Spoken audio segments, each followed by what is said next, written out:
Newsway. Sa headlines kan mga barata, solar power irrigation system kang National Irrigation Administration sa Minalaba, Kasinbula, Camarines Sur. Pati na mega cold storage facility sa Pili, Camarines Sur, binisita ni Presidente Bongbong Marcos.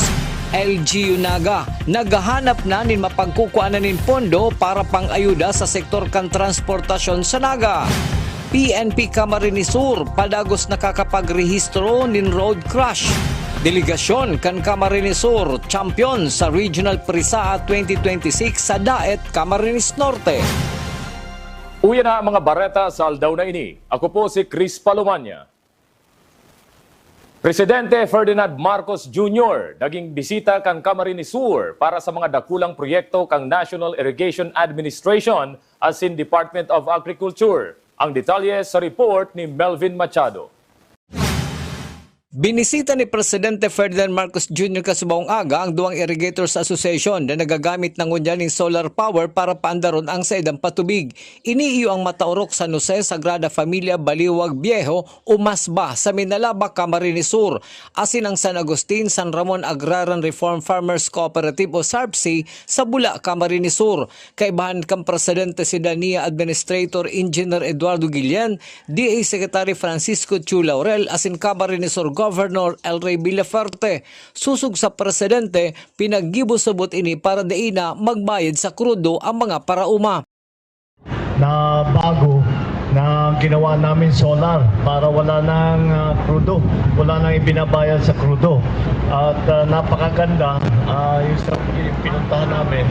Ang binabayad ng bawat farmer ay sa 1 hektarya ay ang binabayad sa krudo ay katumbas na 1 dosenang kaban kung 4 tons.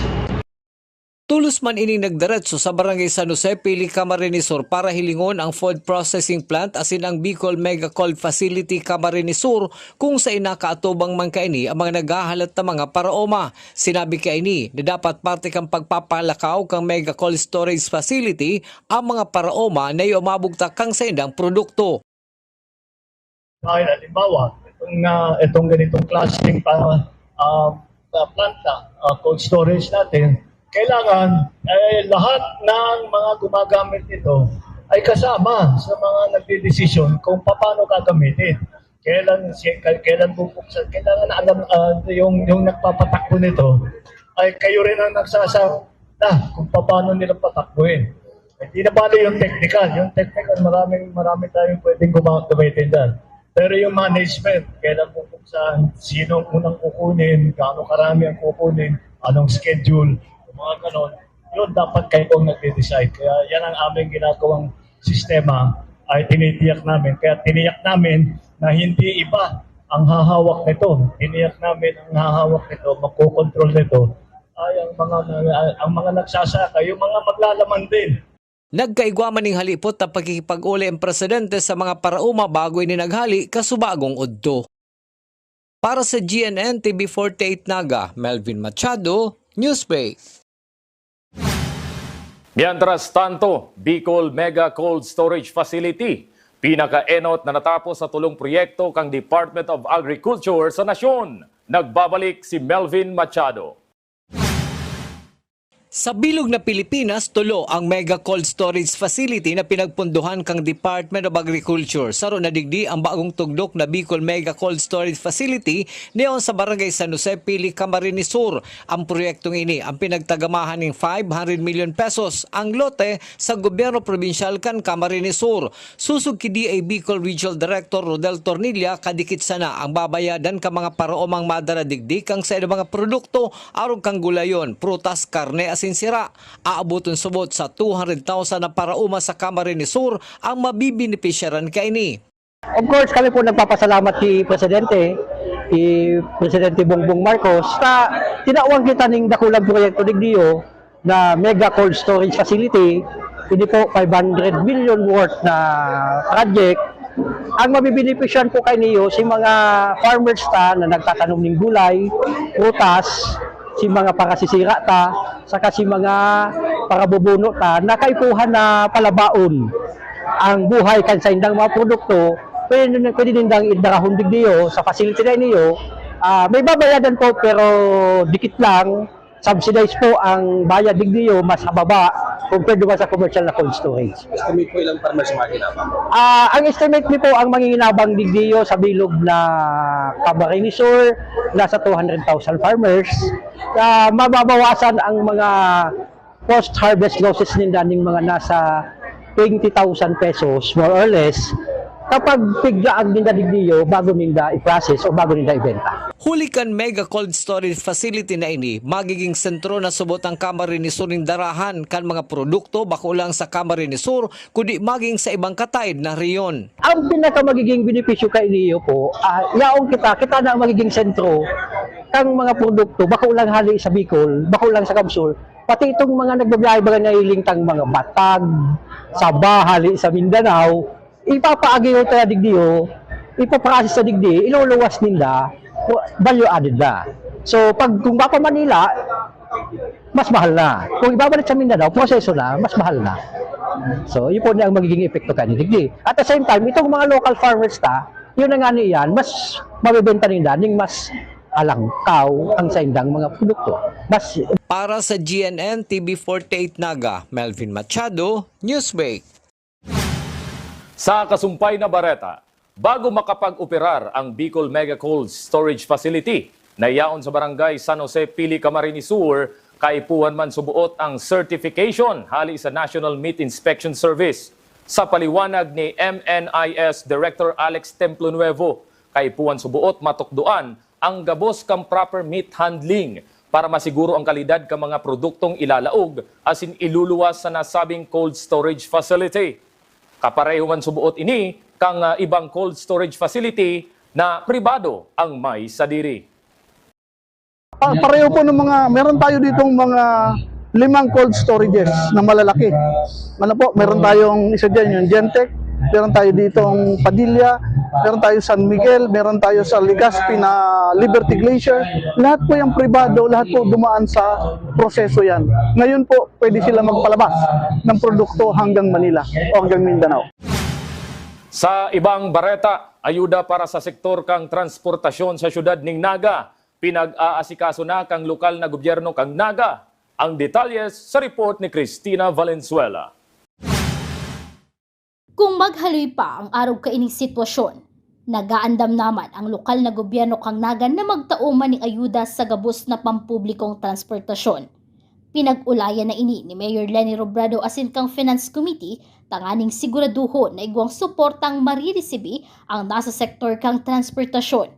Sa ngunyan, pinag-aadalan kang LGU kung anong klaseng ayuda ang marhay na itao sa mga drivers, kung ini cash assistance, gas slips, o ang service contracting kung sa indirektang susweldohan kang LGU ang mga driver tanganing dai mabawasan ang sa indang ganansya.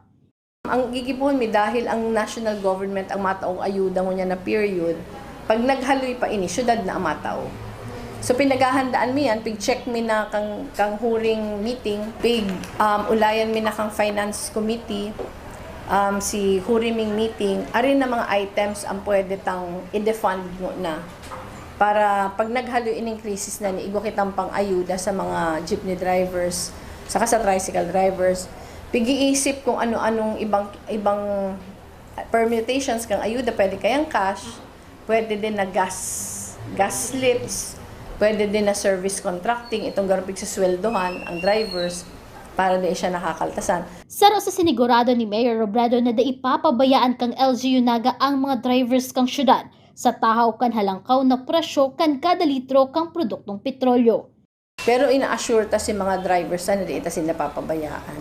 Mientras tanto, sa April 10 na itatao kang Naga City Social Welfare and Development Office ang ayuda kang gobyerno nasyonal para sa mga tricycle drivers sa syudad ning Naga na direktang naapektaran kang fuel crisis. Igwa ng date si pagtao DSWD kaya kundi ako napapasala April 7. Pa-check kibel. April 7 yata ang ayuda. Pero hinahapot ko si para sa jeepney drivers.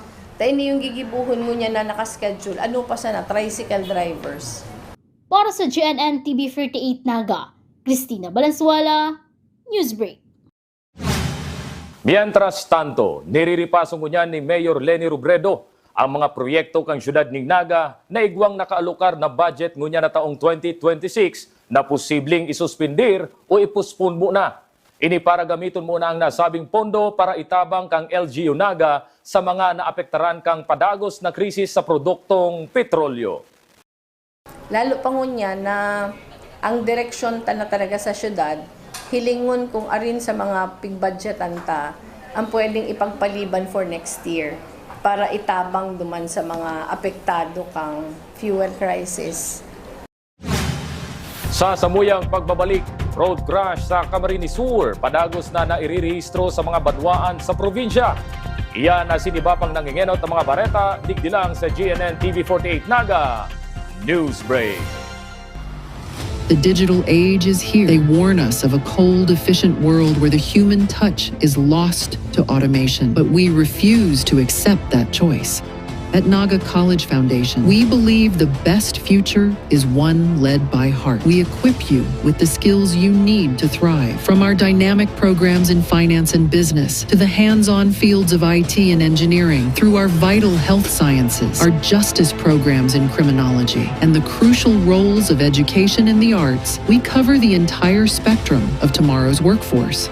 Here, you don't just become future ready, you become a worker with empathy, a leader who understands that technology must serve humanity. Choose the college that prepares you not just for the job, but for the world. The future is here at NCF.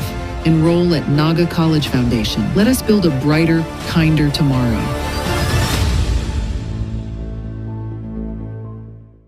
The future is a race. At Naga College Foundation, we don't just keep up. We set the pace and we change the game. College of Business and Management, where ideas grow into enterprises. College of Teacher Education, shaping minds that shape the nation. College of Health Sciences, where compassion meets innovation. College of Engineering, designing solutions that redefine tomorrow. College of Arts and Sciences, fueling creativity, culture, and connection. College of Accountancy and Finance, empowering the economy through mastering numbers and market. College of Criminal Justice Education, protecting communities with excellence and integrity. College of Computer Studies, coding the language of the future. And with NCF micro-credential programs, you don't just wait for the future. You leap into it. Gain and demand skills fast, short, powerful, and flexible. Designed to fit your life and fuel your career. 8 colleges, endless possibilities, and micro-credentials to keep you ahead of the game. Seeing clearly shouldn't mean traveling far from home. At Camsur Eye Center, world-class care is right here in the heart of Rinconada and the Bicol region. With advanced diagnostic tools, ophthalmology specialists, and a team that treats you like family, we bring expert eye care. From children's screenings to managing cataracts, glaucoma, and diabetic eye conditions without the need for long trips. Because your vision matters, and so does your time. Camsur Eye Center, world-class eye care just around the corner. Sa pagpapadagos kang mga bareta, lokal na gobyerno kang Naga amay ang gigibuhon na preparasyon para sa Peña Francia Festival 2026. Ang detalye sa report ni Cristina Valenzuela. Posibleng magpaluwas na ng executive order ang lokal na gobyerno kang Naga sa maabot na bulan ng Mayo, mapadapit sa selebrasyon kang Peña Francia Festival. Sa ngunyan, prioridad mo na kan LGU Naga ang paghanap ng mga sponsors. Sigon kay Naga City Mayor Leni Robredo, dakulang tabang ang makukuang sponsor kang syudad para mabawasan ang gagastusan kan LGU sa mga darakulang aktibidad. Iniman ang rason kung taano mas napaamay ngunya na taon ang plano kang LGU manungod sa mga mangyayaring aktibidad sa bulan ng September. Baka ano pa, baka ang tansya ko baka mga May. Dahil paman ko yan, mas pigahandaan ko yan, bako pa si mga parade, bako pa. Pero si pag-asikaso kan sponsors. Si lesson ta kaya last year, late kitang maray nagpuun. Si lesson ta last year, mas maray amay puunan. Primero last year, gulping mga sponsors ang nagsabi na kung naamayan lang nindo, willing sana kami, pero si budget ni for things like this spent nata ang September baga palaog ka na sa last quarter eh. So last year, pig-decide na amayan mo yan. Tangarig, mas less expense din for the city. Pag gulpi kita kayong sponsor, syempre mas dikit ang cash out for the city. Mas maray. Para sa GNN TV 48 Naga, Cristina Valenzuela, Newsbreak.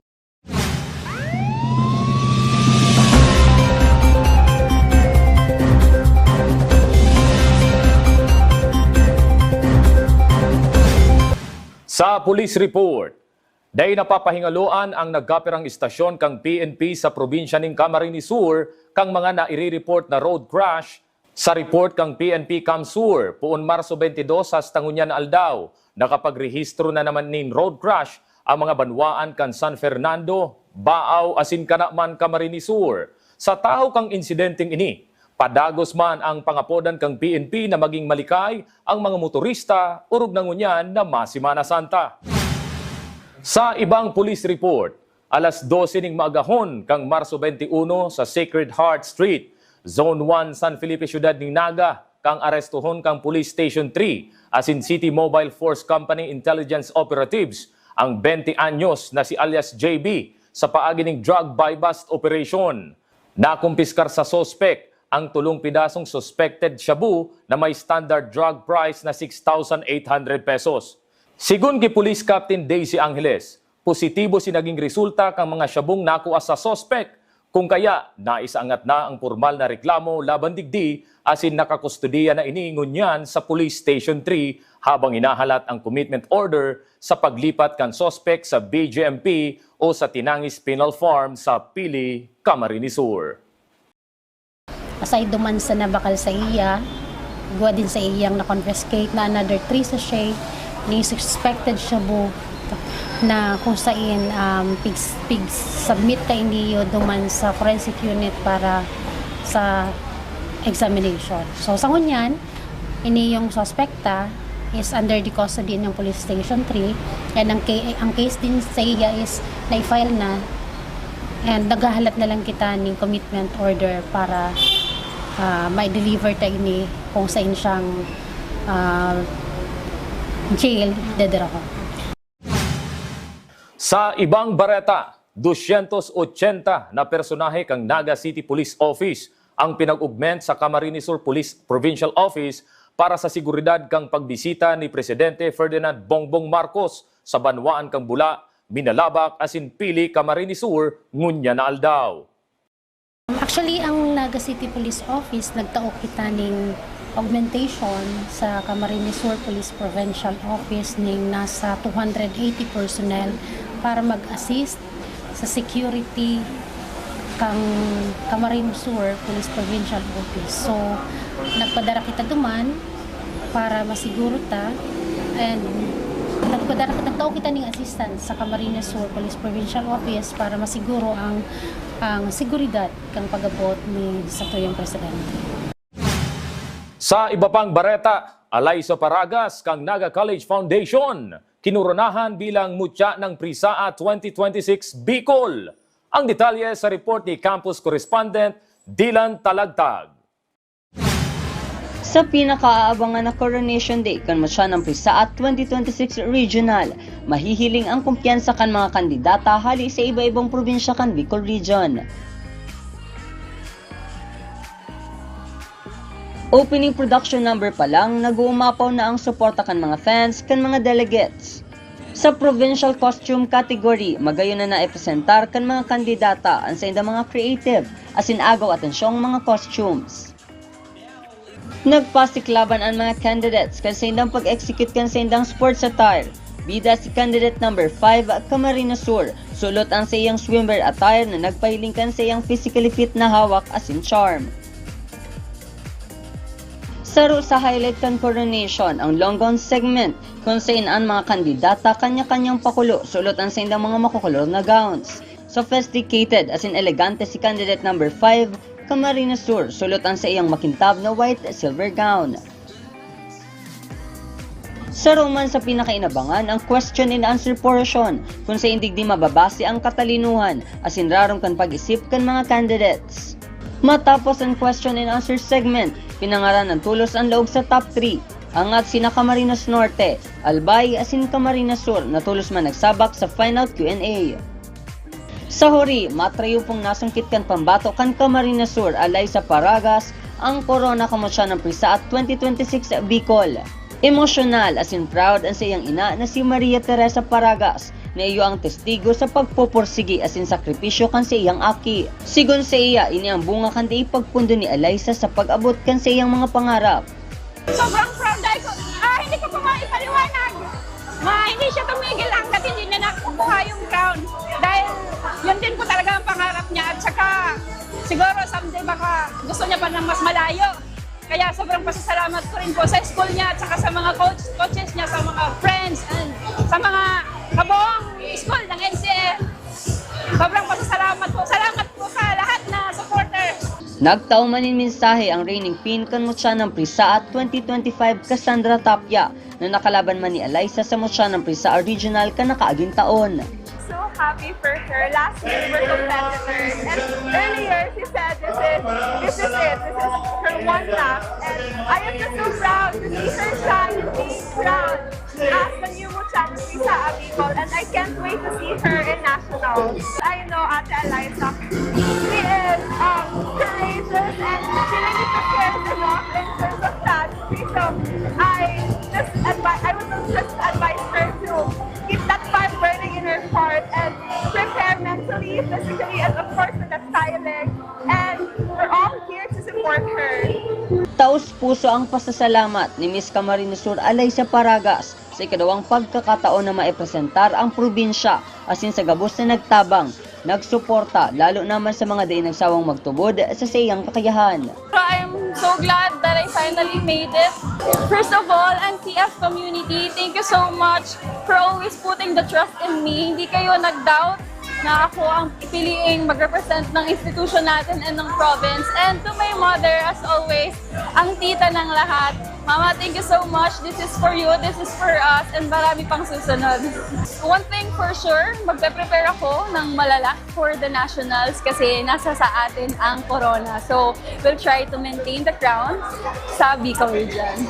Pangako man ni Mr. Mario Villanueva, President kan Naga College Foundation Incorporated, ang suporta kang institusyon sa magiging journey ni Miss Paragas sa nationals. Sa ating Miss Prisa Regional, suportado ka ng Naga College para maging national Miss Prisa ka. So we're there, we're rooting for you. Para sa GNN TV 48 Naga, Dilan Talagtag, Newsbreak. Sa ibang bareta, delegasyon kang Camarines Sur, overall champion sa nagtapos na regional prisaan na pinaggibo sa Daet Camarines Norte kan nakalihis na simana. Ang detalye sa report ni Campus Correspondent Yuji Nueva.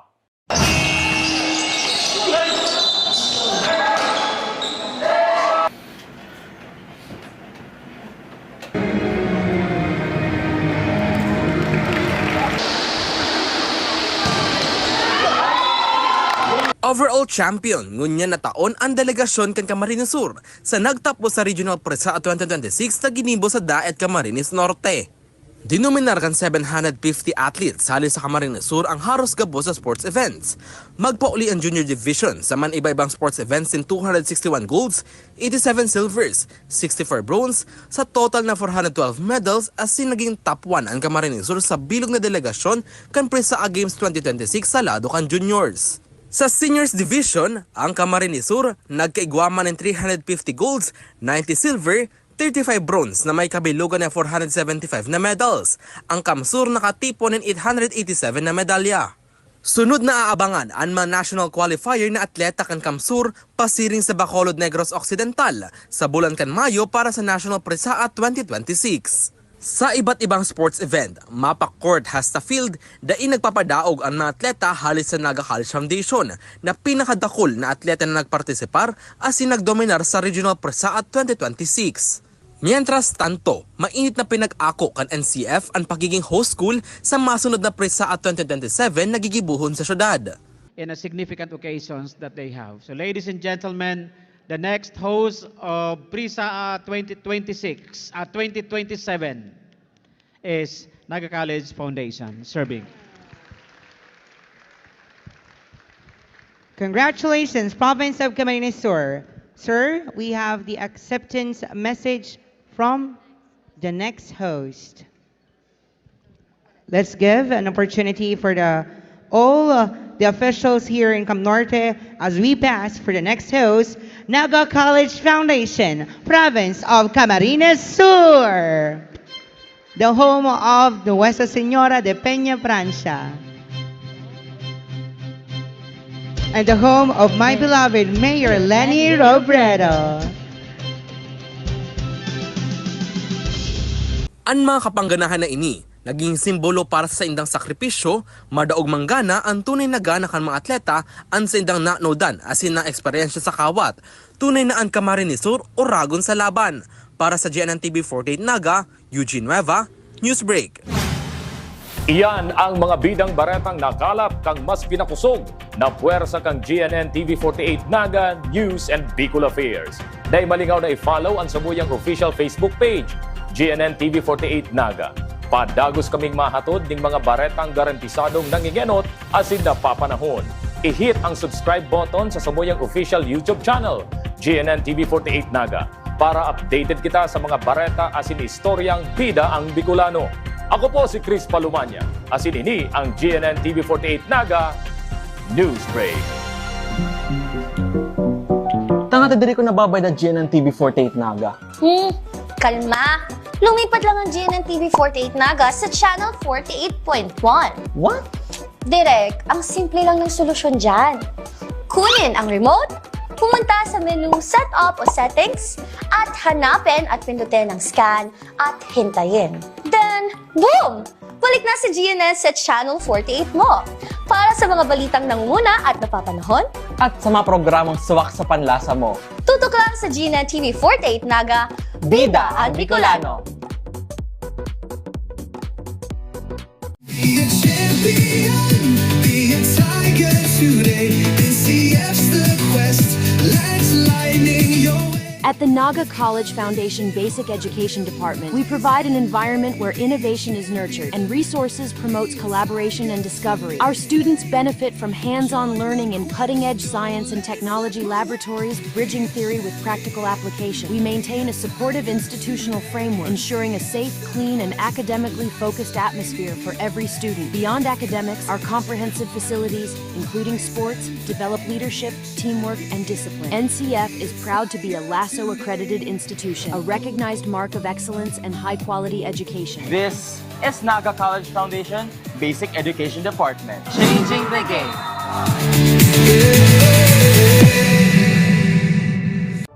Ano nga ba ang go bag? Ito ay isang halimbawa ng go bag. Maring ito ay isang maging backpack, duffel bag, or sa pagkakataong ito, ang aking go bag ay isang dry bag. Ano nga ba ang laman ng aking go bag? Tubig, pagkain, at gamot. Hygiene kit.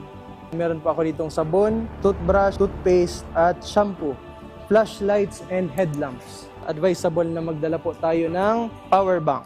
Of course, your communication device, notebooks, and other documents. Duct tape and masking tape. Working gloves. First aid kit. At this moment po, naglagay po ako ng dalawang klaseng rope. Raincoat.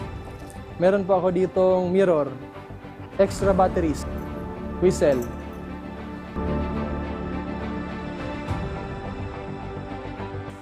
Ang layunin ng Bureau of Fire Protection ay ligtas na buhay at ari-arian. Sa muli po, ako ay si Fire Officer Juan Baquero from Bureau of Fire Protection, Naga City Fire Station, na nagpapaalala, laging maging handa para ligtas sa sakuna. At NCF, we're all about that holistic grind. Hands-on training, real-world experience, and affordable education that gets you industry-ready. Shoot to edit, dito from concept to screenwriting. From shooting to editing to actual broadcasting, NCF is the first and the only school that has its own operational television and radio stations. No boring stuff, just real skills or the real world. Jika na ba? Be a tiger today.